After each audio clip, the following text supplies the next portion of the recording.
Hi friends, आप लोग देख रहे हैं ऑनेस्ट ट्यूटोरियल और मैं हूं अकरम शेख। फ्रेंड्स, हम आज वीडियो के अंदर हम लोग देखेंगे ऑर्गेनाइजेशन ऑफ बिजनेस मैनेजमेंट या organisation of commerce and management जो 11 स्टैंडर्ड का है। उसके अंदर आपका एक चैप्टर है फॉर्म्स ऑफ बिजनेस पार्ट 2 और उसके अंदर का एक टॉपिक है आपका कंपनी, जो यानी कि बिजनेस का एक प्रकार है कंपनी। तो वो जो कंपनी है वो कितने प्रकार की होती है आज हम लोग यहाँ पे डिस्कस करेंगे, यानी कि टाइप्स ऑफ कंपनी, कंपनी कितने प्रकार की होती है वो हम लोग यहाँ पे डिस्कस करेंगे। फ्रेंड्स, अगर आप लोग मेरे चैनल को फर्स्ट टाइम देख रहे हैं तो मेरे चैनल को सब्सक्राइब करें ताकि आप लोगों को 11th और 12th स्टैंडर्ड के अकाउंटेंसी, एसपीसीसी और बिजनेस यानी कि ओसीएम सब्जेक्ट के वीडियोस आप लोग इसमें से देख सकते हैं। और अगर आपको वीडियो अच्छा लगता है तो आप अपने फ्रेंड्स के साथ इसकी लिंक को शेयर करें और इसको लाइक भी जरूर कीजिएगा। तो शुरू करते हैं हम लोग यहाँ पे टाइप्स ऑफ कंपनी। तो सबसे पहले देखिए फ्रेंड्स, आपके सामने चार्ट बना हुआ है यहाँ पे, ये देखिए टाइप्स ऑफ कंपनी यहाँ पे लिखा है। जो कंपनी के जो प्रकार जो है वो उसको 4 कैटेगरी में उसको बांटा गया है। सबसे पहली कंपनी जो कैटेगरी है तो वो है स्टेट्यूटरी कंपनी। उसके बाद है from the view point of the number of the members, यानी कि एक कंपनी में कितने मेंबर्स होते हैं उसके बेस के ऊपर होगा। फिर अगर हम देखें तो from the view point of the control, यानी कि इसका नियंत्रण के बेस के ऊपर। और फोर्थ है from the view point of the place of the registration, किस जगह पे उसका रजिस्ट्रेशन हुआ है। तो इसको 4 कैटेगरी में बांटा गया। अब ये जो कैटेगरी है उसके अंदर से कैटेगरी नंबर बी, सी और बी सी जो है उसको और सब कैटेगरी के अंदर उसको बांटा गया। तो हम लोग यहाँ पे वन बाय वन एक एक कंपनी की जो है उसकी कैटेगरी को हम लोग जानते हैं और टाइप ऑफ कंपनी को यहाँ पे देखते हैं। तो सबसे पहले हम लोग स्टार्ट करते हैं statutory company. Statutory company, it comes into existence by special law of the parliament or legislative assembly. Example, Reserve Bank of India, Life Insurance Company and Corporation of India, Life Insurance Corporation of India। यानी कि ये क्या होता है, जो state government या तो जो हमारा पार्लियामेंट या तो लेजिस्लेटिव असेंबली जो है हमारा जो विधानसभा जो बोलते हैं उसके जरिए इसको वजूद में लेके आया, यानी कि उन्होंने इस चीज को चालू करवाया है। बराबर है। जैसे कि एग्जांपल दिया है आपको रिजर्व बैंक ऑफ इंडिया, ये गवर्नमेंट के द्वारा शुरू किया गया है, पार्लियामेंट के थ्रू इसको शुरू किया गया है। और life insurance corporation of India, यानी कि आप लोग सब लोग जानते हैं लाइफ इंश्योरेंस कॉर्पोरेशन यानी कि एलआईसी। तो ये एलआईसी और आरबीआई जो है उसको क्या बोलते हैं, स्टेट्यूटरी कंपनी बोलते हैं। तो ये हो गया हमारा कंपनी का जो सबसे पहला जो कैटेगरी थी वो हो गई। अब सेकंड कैटेगरी, यानी जो हम लोग कंपनी का जो विभाजन जो करेंगे, टाइप ऑफ कंपनी जो है उसको हम लोग विभाजित कैसे करेंगे, तो from the view point of the number of the members, कितने मेंबर्स कंपनी के अंदर होंगे उसके बेस के ऊपर हम लोग यहाँ पे इसका डिवीजन करते हैं। तो सबसे पहले कितना कौन सी कंपनी आती है, आती है public company. As per the companies act, a company which is not a private company is a public company। यानी कंपनीज एक्ट के तहत जो प्राइवेट कंपनी नहीं है उसको बोलते हैं public company. In which 7 members are necessary, जिसके अंदर 7 मेंबर्स होने जरूरी है। There is no restriction on maximum number of the members, और इसके अंदर ज्यादा से ज्यादा कितने भी मेंबर्स हम लोग रख सकते हैं, उसके ऊपर कोई लिमिट नहीं है। The company give invitation to general public to purchase its shares and debentures. जो पब्लिक कंपनी जो होती है वो अपने जो पब्लिक जो है यानी कि जो आम जनता है उसको वो इनवाइट करती है कि भाई आप हमारी कंपनी के शेयर को आप लोग परचेज कर सकते हैं, शेयर्स या तो डिबेंचर्स को आप लोग परचेज कर सकते हैं। There is no restriction on transfer of share, और ये कंपनीज के जो शेयर्स जिसने खरीद लिए वो लोग अपने शेयर्स को किसी को भी ट्रांसफर भी कर सकते हैं। There are 3 types of public company from the view point of the liability of the members. अब जब शेयर होल्डर्स ने शेयर खरीद लिए तो उसकी कुछ लायबिलिटी बनेगी कंपनी की तरफ, बराबर है। तो इसको और 3, यानी जो पब्लिक कंपनी जो है, यानी पहला ऑन द बेसिस ऑफ अगर हम लोग देख रहे हैं नंबर्स में, तो उसका जो पहला प्रकार था पब्लिक कंपनी, और पब्लिक कंपनी को भी हमने 3 कैटेगरी में बांट दिया है उसकी लायबिलिटी के मुताबिक। तो सबसे पहले उसकी क्या है, पहला जो है वो है company limited by share capital, यानी जो कंपनी है वो लिमिटेड बाय शेयर कैपिटल अगर है तो उसमें क्या होगा, the liability of the member of a company is limited up to the face value of the share of the company purchase by them. यानी जो शेयर होल्डर ने शेयर परचेज किया है कंपनी का, तो उस शेयर यानी कि फेस वैल्यू जो होगी शेयर की, उस यानी जो हिस्सा जो उसने परचेज किया उसकी जो फेस वैल्यू होगी ना, उतनी ही जवाबदारी उस शेयर होल्डर की रहेगी, उस मेंबर की रहेगी, उससे ज्यादा उसकी कोई जवाबदारी नहीं रहेगी। This company has to insert the word limited at the end of its name. जो लिमिटेड बाय शेयर कैपिटल वाली जो कंपनी होगी पब्लिक कंपनी, उसको अपनी कंपनी के नाम के पीछे लिमिटेड वर्ड यहाँ पे लिखा है ना लिमिटेड, वो लिमिटेड वर्ड को ऐड करना ये कंपलसरी होता है। नाउ द सेकंड जो उसके अंदर जो कैटेगरी है लायबिलिटीज ऑफ मेंबर के मुताबिक, तो देखिए क्या है, कंपनी लिमिटेड बाय गारंटी। पहला था company limited by share capital, अब ये बोला लिमिटेड बाय गारंटी है। The liability of the member of company is limited up to the amount guaranteed by them, यानी यहाँ पे हर एक मेंबर अपनी एक लायबिलिटी की एक गारंटी देगा कि भाई मैं इतनी अमाउंट तक की मैं गारंटी देता हूँ। यहाँ पे शेयर की फेस वैल्यू पे नहीं आ रहा है, यहाँ पे क्या आ रहा है, वो जो मेंबर जो है उसका कंपनी का, वो मेंबर खुद बताएगा कि भाई मैं अप टू ये अमाउंट, सर्टेन अमाउंट बताएगा, ये अमाउंट तक की लायबिलिटी जो होगी वो मेरे रहेगी। तो इसलिए इसको बोलते हैं गारंटी। उसने गारंटी दे दी कि ये अमाउंट तक की गारंटी मेरी है, तो वहां तक की लायबिलिटी उसकी रहेगी, उस अमाउंट तक की। तो the liability of the member of the company is limited up to the amount guaranteed by them, उसने जो गारंटी दी उतनी ही उसकी लायबिलिटी रहेगी।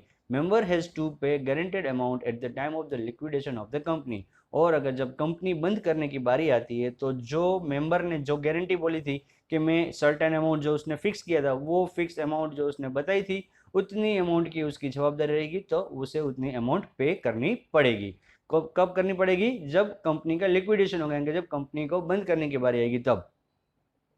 अब इसके अंदर थर्ड जो है लायबिलिटी के बेस के ऊपर, तो क्या है, company by unlimited liabilities.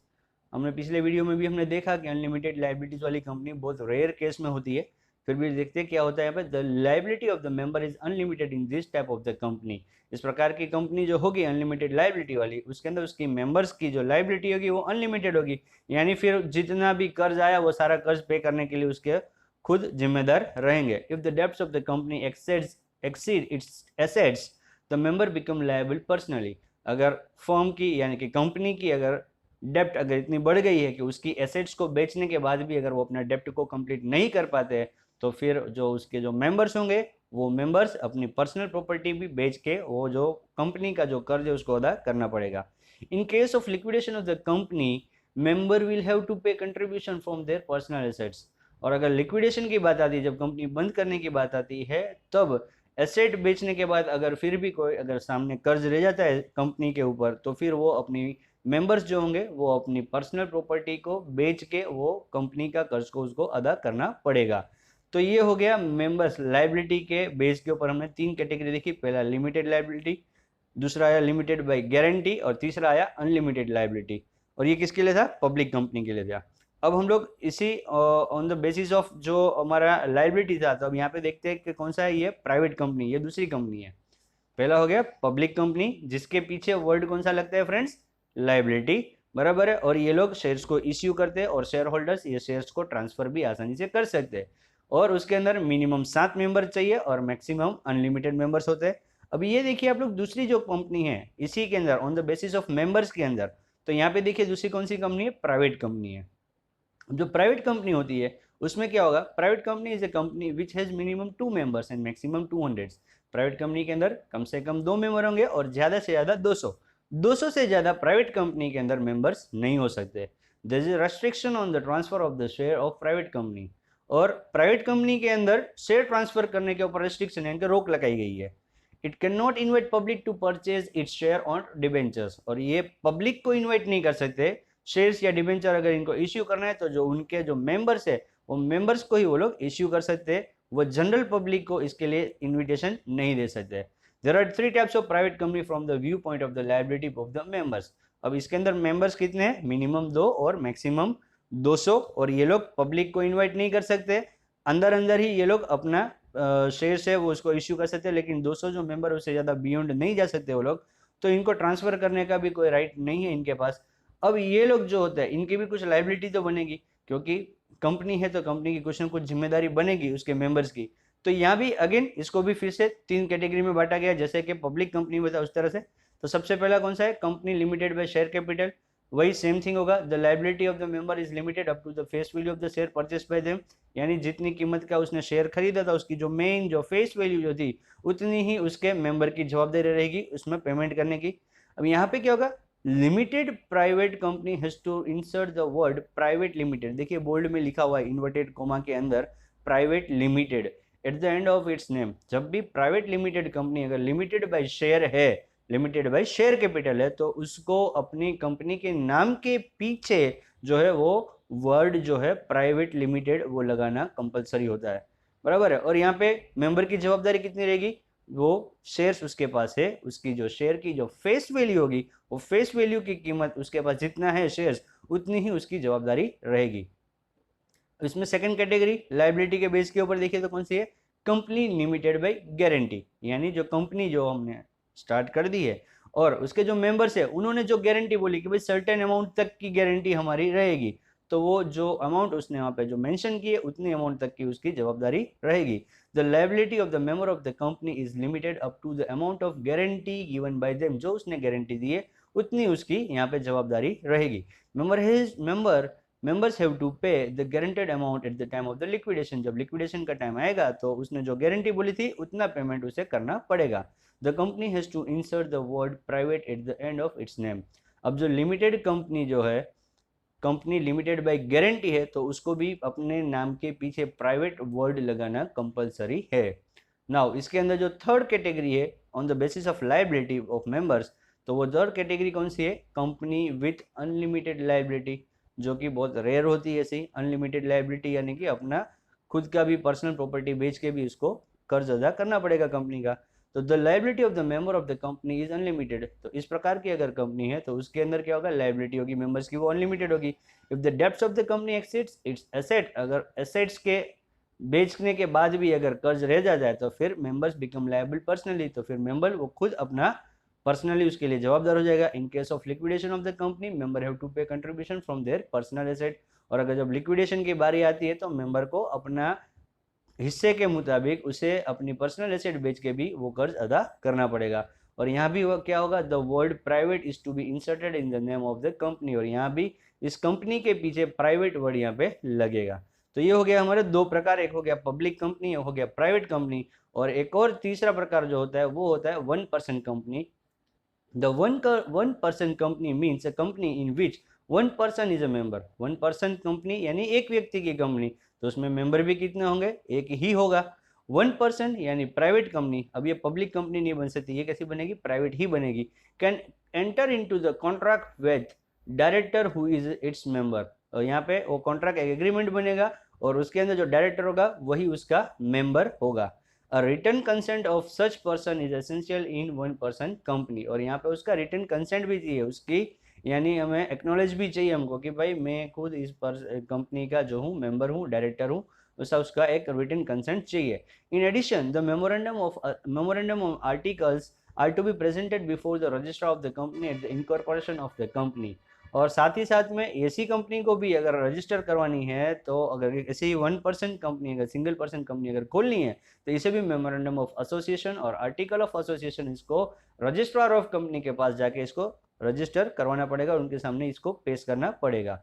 There was no provision for 1% company in the Companies Act 1956, but a private company can be 1% company as per the provisions of the Companies Act 2013।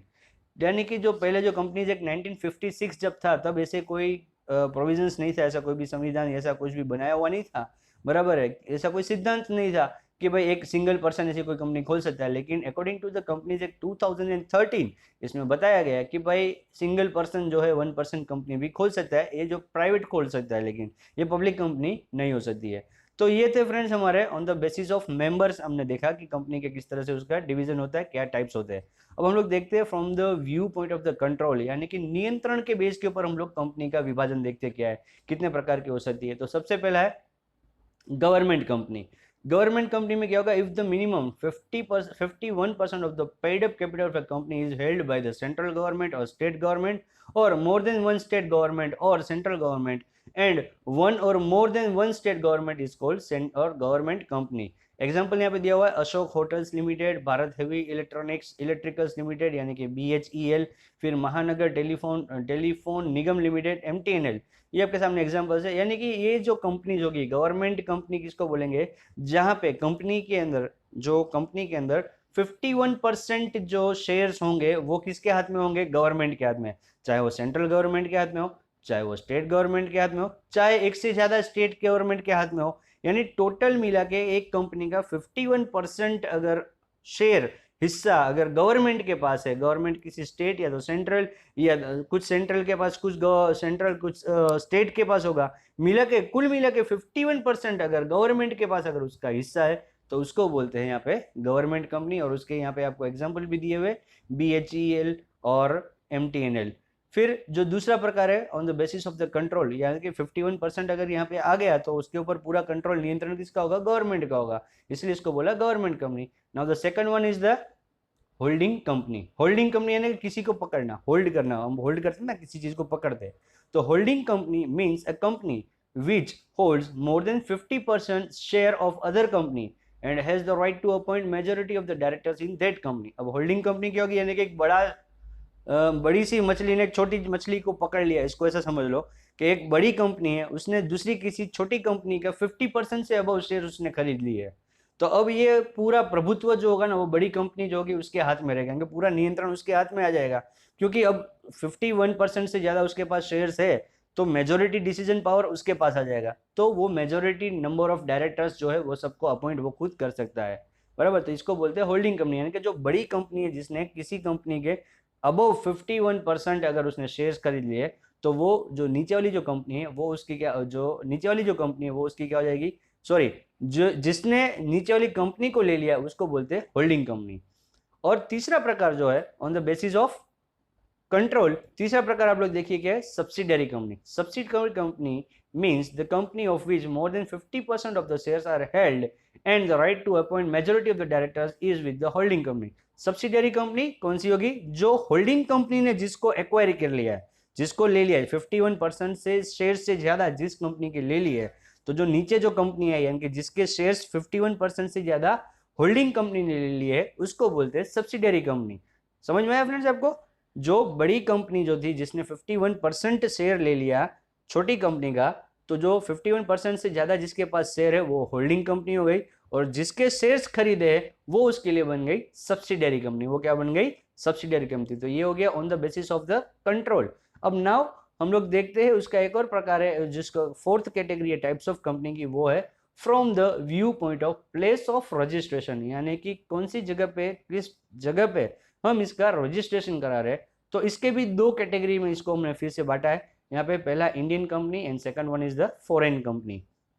तो Indian company, the company which is registered in India, जो company जिसका registration India के अंदर हुआ है under the Indian companies act और under the special act passed by the parliament is called Indian company, यानी कि इंडिया के अंदर ही रजिस्टर होना चाहिए और इंडियन कंपनीज एक्ट के तहत उसको फॉलो करते हुए या तो पार्लियामेंट या तो इंडियन कंपनी एक्ट ने उसको अगर अप्रूव किया है तो वैसी कंपनी को हम लोग बोलेंगे Indian company. Indian company can be public company, private company और गवर्नमेंट कंपनी।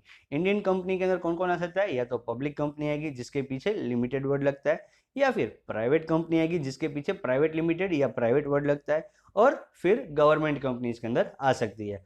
अब जो दूसरा जो उसका पार्ट जो है on the basis of the place of registration, उसका जो सेकंड पार्ट है वो है foreign company. A company which is registered outside India, जो कंपनी जो इंडिया के बाहर उसका रजिस्ट्रेशन है, whose registered office is not in India, जिसकी रजिस्टर्ड ऑफिस भी इंडिया के अंदर नहीं है, and whose place of business is in India is called foreign company. लेकिन उसका प्लेस ऑफ बिजनेस यानी कि जो बिजनेस जो कर रहा है, जो ट्रेडिंग या धंधा कर रहा है, वो जगह जो है वो इंडिया है, whose place of business is in India, उसका बिजनेस करने की जो जगह है वो इंडिया है, it is called a foreign company. यानी कि उसके रजिस्टर्ड ऑफिस इंडिया के बाहर है, बराबर है, उसका रजिस्ट्रेशन इंडिया के बाहर हुआ है लेकिन वो बिजनेस इंडिया के अंदर कर रहा है, तो उसको बोलेंगे फॉरेन कंपनी। तो फ्रेंड्स हमने आज चार प्रकार की कैटेगरीज हमने देखी है। स्टैट्यूटरी कंपनी देखी, फिर on the basis of the members, फिर on the basis of the जो प्लेस ऑफ रजिस्ट्रेशन, और on the basis of the control. ये चारों के अंदर फिर हमने सब कैटेगरीज देखा कि टाइप ऑफ कंपनीज किस प्रकार की होती है, बराबर है। तो फ्रेंड्स आप लोगों को उम्मीद करता हूँ कि समझ में आया होगा कि टाइप्स ऑफ कंपनी क्या है। अब हम लोग नेक्स्ट वीडियो जो है उसके अंदर हम लोग देखेंगे प्राइवेट कंपनी और पब्लिक कंपनी जो है उन दोनों के बीच में क्या डिफरेंस है। बहुत ही इंपॉर्टेंट है इस चीज़ को जानने के लिए, क्योंकि प्राइवेट और पब्लिक के अंदर बहुत सारे कुछ ना कुछ चेंजेस है, कुछ ना कुछ डिफरेंसेस है, दोनों के रूल्स में भी कुछ चेंजेस होता है और आर्टिकल ऑफ एसोसिएशन में बहुत सारे चेंजेस है, तो हमको ये जानना जरूरी है। इसलिए हम लोग नेक्स्ट वीडियो के अंदर हम लोग देखेंगे प्राइवेट कंपनी और पब्लिक कंपनी के बीच में क्या डिफरेंस है। उम्मीद करता हूँ आपको ये आज जो टाइप्स ऑफ कंपनी जो बताया आपको वो समझ में आया होगा। अगर फिर भी कोई डाउट है तो फ्रेंड्स आपके क्वेश्चन मुझे कमेंट के जरिए पूछिए, और अगर अच्छा लगा है तो फ्रेंड्स आपके रिव्यूज भी मुझे कमेंट के जरिए भेजिएगा। Okay friends, bye bye, take care.